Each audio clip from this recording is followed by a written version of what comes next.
ایک صحابی ہے، یا رسول اللہ تنگی ہے رزق کے، کوئی وظیفہ بتائیں۔ کتنے لمبے لمبے وظیفے لوگ پڑھ رہے ہیں کہ کاروبار کھل جائے اور روزی بڑھ جائے، کتنے لمبے چوڑے، کتنے کتابوں میں ایڈے ایڈے بڑے وظیفے لکھے پہ، پڑھوں گے بندہ بڈھا ہو جائے۔ میں قربان جاؤں یا رسول اللہ آپ کی شفقتوں پر، آپ کی رحمتوں پر، سنو یہ کرو، میری بات نہیں ہے، میرے نبی کی بات۔ تجربے کی وجہ سے کرو گے تو کچھ نہیں ملے گا، یقین سے کرو گے تو دروازے کھلتے دیکھو۔ کہ یا رسول اللہ اريد ان يوسع علی رزقی، میں چاہتا ہوں میری روزی کھل جائے۔ تو آپ نے کہا ادم علی الطہارہ یوسع علیک رزقک، تو باوضو رہا کر تیرا رزق کھل جائے۔ کوئی زور لگتا ہے وضو؟ تمہارے ہاں تو سردی ہوتی ہی کوئی نہیں کہ بھئی ٹھنڈا پانی ہے کیسے وضو، یہ تو ہمارے لیے مسئلہ ہے کہ بھئی ٹھنڈا پانی ہے کیسے وضو۔ وہ ہمارے گاؤں کا مراسی مجھے مل گیا، میں نے کہا چل نماز پڑھے گی، نہیں جی میاں جی سردی بڑی نہ لے جاؤں، سردی مراسیوں کو سردی زیادہ میں کہا نہیں آج تک نماز پڑھا کے چڑھنا ہے۔ میں اس کو لے کے جب وہ ٹوٹی پہ بیٹھا، جو ہی ہاتھ پہ پائیں، اوہ حالے او ٹھڈا پانی، اوہ حالے او ٹھڈا پانی۔ تمہارے لیے تو یہ مسئلہ بھی نہیں کہ ٹھنڈا پانی، میرے نبی کی یہ سارا مجمع لے لو، یہ اوپر مستورات لے لے، ادم علی الطہارہ یوسع علیک رزقک، میرے نبی نے فرمایا باوضو رہنا شروع کر دے، اللہ تیرا رزق کھول دے گا۔ ابھی اللہ رسول کی آپس کی بات ہے تو میری بات ہوتی تو دیوار پہ مار دو، تجربہ کرو، نبی کی بات کو تجربہ کر کے نہیں کرتے، یقین کے ساتھ کرتے ہیں۔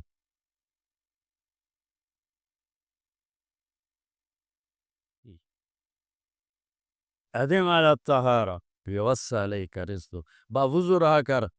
اچھا باوضو رہنے کے اور فائدے، اللہ پیار کرتا ہے، شیطان ڈرتا ہے، اور وضو ہوگا تو نماز آپ ہی پڑھی جائے گی، چل یار وضو ہے 4 فرض ہی پڑھ لگی۔ ایک دفعہ شیطان آیا ہمارے نبی سے ملنے، تو آپ نے اس سے پوچھا تیرے دشمن کتنے؟ کہنے لگا 15۔ آپ نے فرمایا کون کون ہے؟ کہنے لگا پہلا تو تھوڑا ہی نمبر ہے، پہلا نمبر تو تھوڑے نال میرا لگو ہے۔ پھر کہنے لگا وہ مسلمان جو 24 گھنٹے باوضو رہتا ہے وہ میرا بڑا دشمن ہے۔ جو باوضو رہتا ہے اور باوضو سوتا ہے، ایک فرشتہ اس کے لیے بندگی کا ثواب لکھتا رہتا ہے۔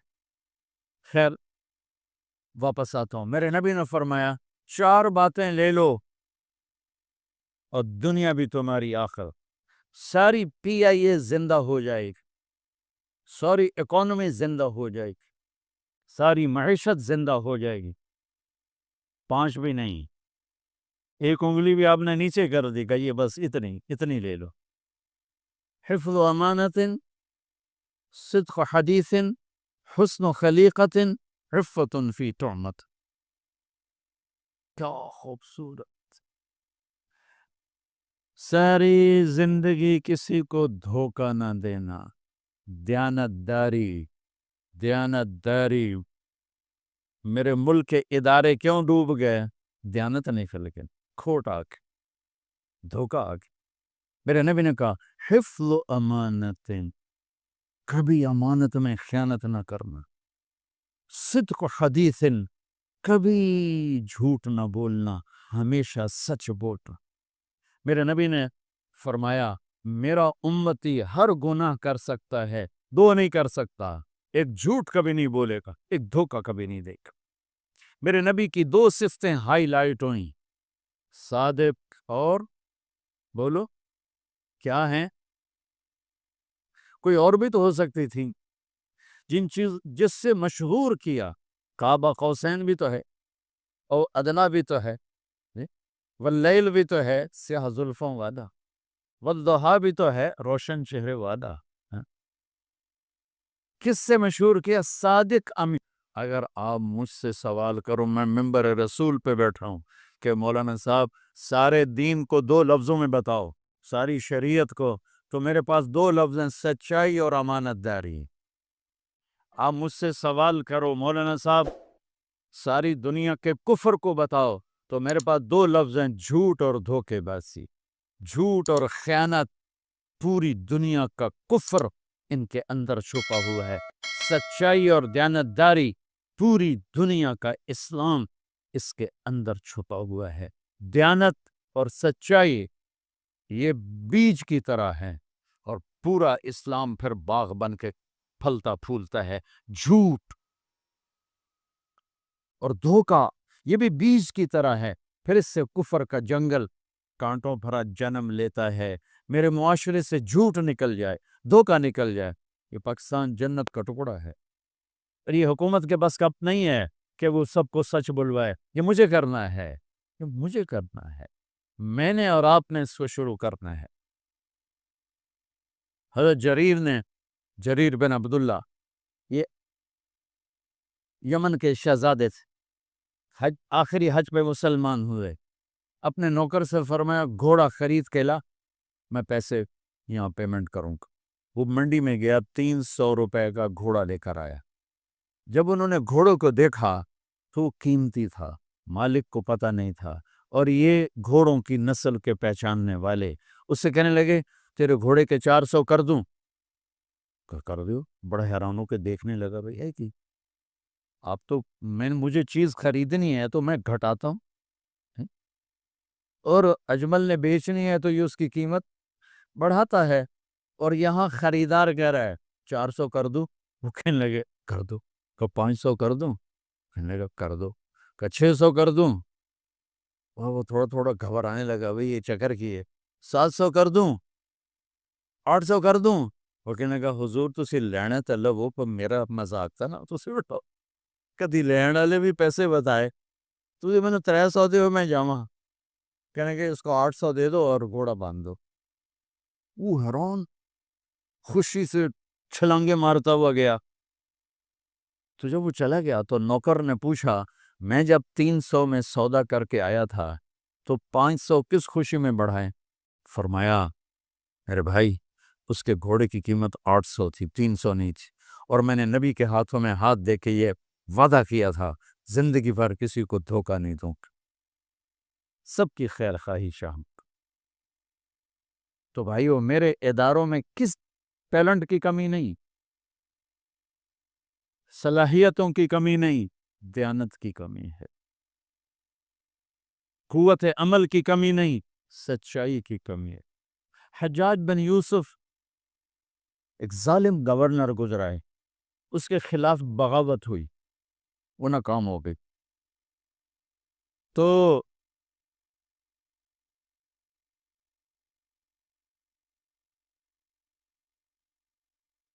کوفہ میں ایک بزرگ رہتے تھے، ان کے بیٹے اس بغاوت میں شریک تھے، وہ چھپتے چھپاتے کئی سال کے بعد واپس آ گئے۔ ابن خراش ان کا نام تھا، ان کی سچائی مشہور تھی کہ ابن خراش جھوٹ نہیں بولتا۔ حجاج کو پتہ چل گیا CID سے کہ آ گئے، تو اس نے کہا آج ابن خراش کا امتحان ہوگا، اس کو کھانے پہ بلایا، عنوان ہی نہیں بنایا تفتیش کا، کھانے پہ بلایا اور کھانا شروع ہو گیا۔ باتوں باتوں میں کہتا ہے ابن خراش آپ کے بیٹے ہمارے خلاف لڑ کے بھاگ گئے تھے، وہ پتہ؟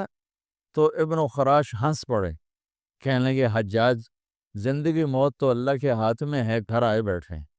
تو اس نے کہا تیری سچائی کو سلام کرتا ہوں، اگر تو جھوٹ بولتا یہیں تیرا سر اتارتا، پھر تیرے بیٹوں کا چاہو سلام ہے تیری سچائی کو، تیرے بیٹے تجھے مبارک ہوں، مسلمان جھوٹ نہیں بولتا۔ میرے نبی سے پوچھا گیا یا رسول اللہ کیا مسلمان بزدل ہو سکتا؟ کہا کیا مسلمان بخیل ہو سکتا؟ آپ نے کہا۔ پھر پوچھا گیا جھوٹ بول سکتا؟ کہا نہیں، جھوٹ نہیں بول سکتا۔ تو دو باتیں حدیث پاک کی، صدق و حدیث، حفظ و امانت، یہ دو باتیں زندہ ہو جائیں تمہارے سارے ادارے زندہ ہو جائیں، ہم نقصان سے نکل کر نفع میں آ جائیں گے، نفع میں آ کر اوروں کو دینے والے بن جائیں گے۔ اس ملک میں اتنے خزانے اللہ نے چھپائے ہیں، اور اس ملک میں اتنے اللہ نے استعداد والے لوگ پیدا فرمائے ہیں، صرف دو چیزوں سے ہم مار کھا رہے ہیں، ہمارے جو ادارے ڈوب رہے ہیں، وہ گلگت سے لے کر گوادر تک، اس میں وسائل کی کمی نہیں، سچائی کی کمی ہے، دیانتداری کی کمی ہے، اور یہ ریلیٹڈ ہے رب ہونے کے ساتھ، کہ ہم نے اللہ کے رب ہونے میں شک کیا تو ہم غلط راہوں پہ چل پڑے۔ رب تو اللہ ہے، دینے والا کو اللہ ہے۔ اللہ کو سخی سے بہت پیار ہے، عبادات میں ڈھیلا بھی ہونا تو اللہ اس سے کر کرتا ہے، اور بخیل سے اللہ کی کوئی دوستی نہیں، چاہے ہب ڈنگ کے کلو کے ساری رات اللہ کرے۔ سخی اللہ کے قریب ہے، لوگوں کے قریب ہے، جنت کے قریب ہے، جہنم سے دور ہے۔ رمضان ماہ سخاوت، آپ کی زکوٰۃ بدلے زندگیاں۔ ہم نے کہا السخی قریب من اللہ، قریب من الناس، قریب من الجنہ، بعید من النار۔ سخی اللہ کے قریب ہے، لوگوں کے قریب ہے، جنت کے قریب ہے، جہنم سے دور ہے۔ والبخیل بعید عن اللہ، قریب الی النار، بعید عن الناس۔ جو بخیل آدمی ہے وہ اللہ سے بھی دور ہے، لوگوں سے بھی دور ہے، جنت سے بھی دور ہے، جہنم کے قریب ہے۔ تب ایک چھوٹی سی یاد میں پیش کرتا ہوں۔ فَلَنْقَتَحَمَ الْعَقَبَةَ وَمَا أَدْرَاكَ مَا الْعَقَبَةُ۔ حیرت کے اظہار کے لیے عربی میں دو لفظ سے، ما افعلہ و افعل بہی۔ قرآن نے ایک تیسرے لفظ کا استعمال کیا جس نے عربوں کو حیرت میں ڈال دیا۔ جو قرآن القارعۃ ما القارعہ وما ادراک ما القارعہ وما ادراک ما الحاقہ وما ادراک ما سقر وما ادراک ما یوم الدین، یہ استعمال پہلے عرب میں نہیں تھا، اس کو قرآن نے استعمال کیا کہ بالکل جب کوئی حیرت میں ڈوب جائے وہاں یہ لفظ بولا جاتا ہے۔ تو اللہ تعالیٰ نے فرمایا کہ پھر تم نے گھاٹی کو پار کیوں نہ کیا؟ اقتحام کہتے ہیں، پہلے سڑکیں تو تھی، کہیں کھائیاں آ جاتی تھی، کہیں نشیب، کہیں فراز، تو جہاں کہیں ایسا ہوتا تھا کہ نیچے نہیں اتر سکتے، گہرائی ہے، اور سوائے گھوڑے کے کوئی اور شکل نہیں پار چھلانگ لگانے، اس کو کہتے تھے اقتحام، کہ گھوڑے کو اٹھانا اور پیڑ لگانا اور چھلانگ لگوا کے پار۔ یہ ایک جان کا قرا ہوتا تھا کہ ذرا گھوڑے کا پاؤں پھسلا تو اندر پتہ نہیں زندگی پھر بچتی ہے یا نہیں بچتی، اور اس طرح گھوڑے کو اٹھانا وہ اس کو بہت زیادہ پریکٹس کروائی جاتی۔ یہ یوسف اور اس کا چھوٹا بھائی، یہ دونوں گھوڑ سواری سیکھ رہے تھے، تو چھوٹا تو جلدی ماہر ہو گیا، یہ بھی کچھ دوڑانے لگا، تو ایک دفعہ یہ گھوڑے پہ آ رہا تھا، میں گھر سے نکلا، میں نے پوچھا ہاں جی بن گئے ہو مولانا صاحب گھوڑ سوار کا؟ جی۔ میں کہا کھالا ٹاپ کے دکھاؤ۔ وہ کھیت سامنے کھیت تھا، کنو اس میں فصل نہیں تھی، میں نے کہا وہ ایکڑ کے آخر میں جاؤ، وہاں سے گھوڑے کو دوڑاؤ، اور یہ جو کھالا ہے نا کوئی 2.5 فٹ کا 3 فٹ کا، اس سے گھوڑے کو پار ادھر لے آؤ تو میں سمجھو گا تم گھوڑ سوار بن گئے ہو۔ میں نے کہا ٹھیک ہے، تو یہ ہم نے گھوڑے کو لے گیا اور وہاں سے اس کو اٹھایا، اس کو اچھی دوڑائی، اور جب اس کے قریب آیا تو میں نے اس کو اٹھانا تھا۔ فَلَقْتَحَمَ الْعَقَبَةَ، میں اس کا مطلب بتا کہ چھوٹا سا کھالا تھا، تو جب ہم نے گھوڑے کو اٹھایا تو گھوڑے نے کھالا دیکھا، یہ اتنا ماہر نہیں تو اس نے یوں منہ مارا تو یوسف صاحب کھیت میں گرے، گھوڑا کھیت سے باہر کھڑا ہو گیا۔ شکر ہے وہ کھیت میں گرا ہے، اس کی ہڈی کوئی نہیں ٹوٹی، تو اقتحام کہتے ہیں مشکل کھائی کو پار کر. پھر اللہ نے کہا تمہیں پتہ ہے وہ کیا ہے؟ دیکھیں، نماز، روزہ، حج، زکوٰۃ، اور سب سے مشکل جہاد، پھر ہر وقت کی محنت تبلیغ، پھر تہجد، پھر عمرے، پھر ذکر، پھر تلاوت، پھر نوافل، کتنے بے شمار کام ہیں. کسی کو اللہ نے نہیں کہا کھائی کیوں نہ پار کی. صرف ایک کام کو اللہ نے کہا، جس کو میں ابھی بتاتا ہوں. تو نے پھر کھائی کیوں نہ پار کی. اس میں کیا مطلب ہے کہ کوئی کر سکے گا، ہر ایک نہیں کر سکے. 10,000 کا لشکر تھا قریش کا.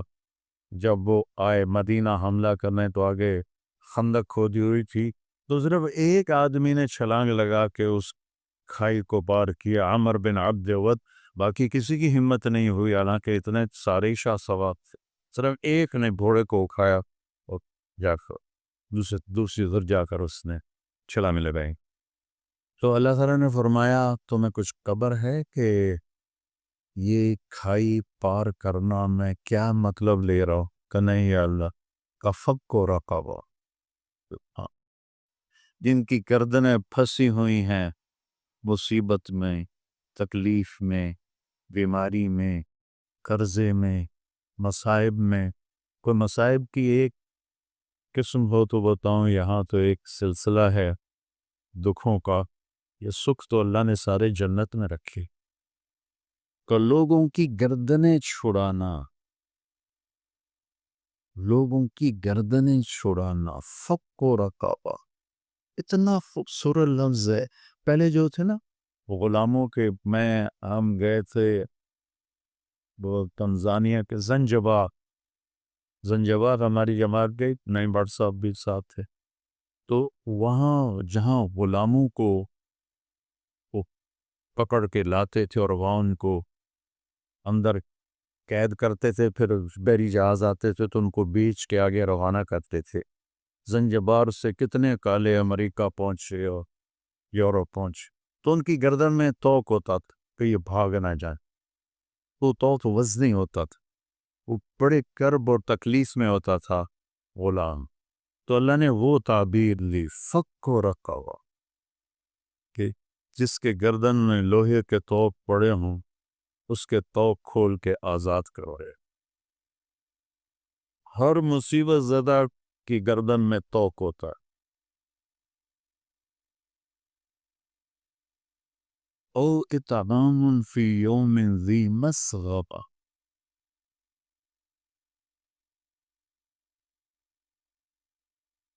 یتیما ذا مقربہ او مسکینا ذا متربہ، فی یوم ذی مسغبہ. سبغ کہتے ہیں اسبغ علیکم نعمہ ظاہرۃ و باطنہ.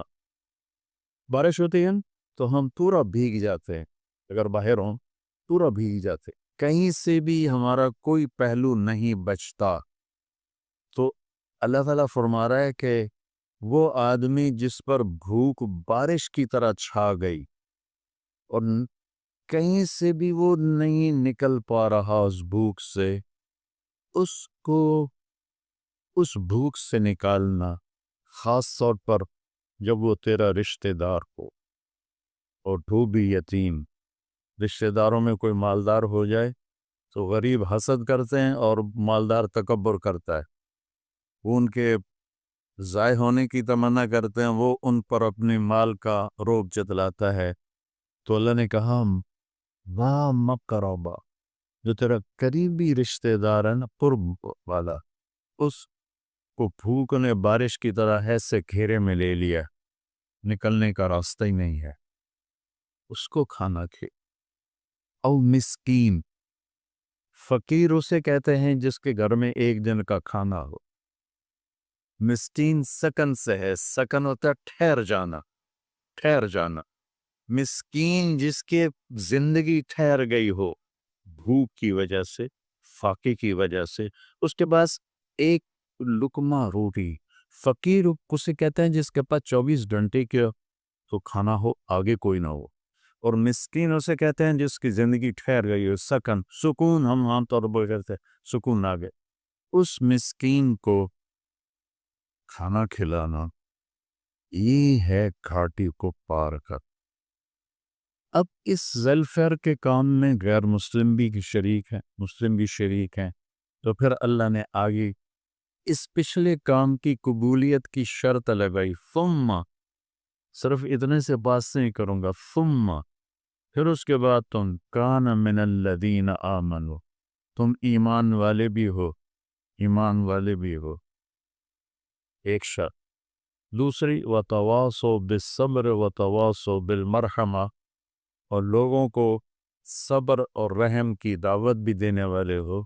پتہ چلا تبلیغ کا کام تو اللہ ہمارے ذمہ لگا رہا ہے کہ لوگوں کو خیر کی بات کرو، لوگوں کو صبر کی بات کرو، لوگوں کو معاف کرنے کی بات کرو.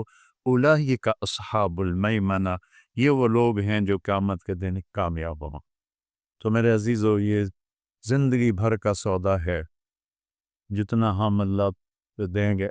حضرت ابوبکر صدیق کے زمانے میں قحط آ گیا تو لوگ بڑے پریشان ہوئے. حضرت ابوبکر صدیق خلیفہ تھے کہ جی کیا کریں کیا کریں، کھانے کو کچھ نہیں. کہنے کہ انشاءاللہ اللہ کی مدد آنے والی آنے والی. تو چند دن گزرے تو حضرت عثمان رضی اللہ عنہ کا قافلہ ملک شام سے 1000 اونٹوں کا، نو سمجھیے 1000 ٹرالے اس زمانے قافلہ. تو جتنے وہ تاجر تھے بڑے جو تھوک والے، وہ ان کے پاس گئے کہ جی سودا کریں. کہنے کہ کیا دو گے؟ کہنے کہ 10 روپے کی چیز 12 میں لے رہے. کہ نہیں مجھے منظور نہیں. اچھا 10 روپے کی چیز ہم 14 میں لے لیں. کہ نہیں مجھے نہیں منظور. کہ اچھا ہم 10 روپے کی چیز 15 میں لے لیں گے، اس سے آگے ہماری ہمت ہے. تو عثمان نے فرمایا کہ مجھے قیمت زیادہ لگ چکی ہے، لہٰذا میں تمہیں نہیں بیچوں گا. وہ کہنے کہ سارے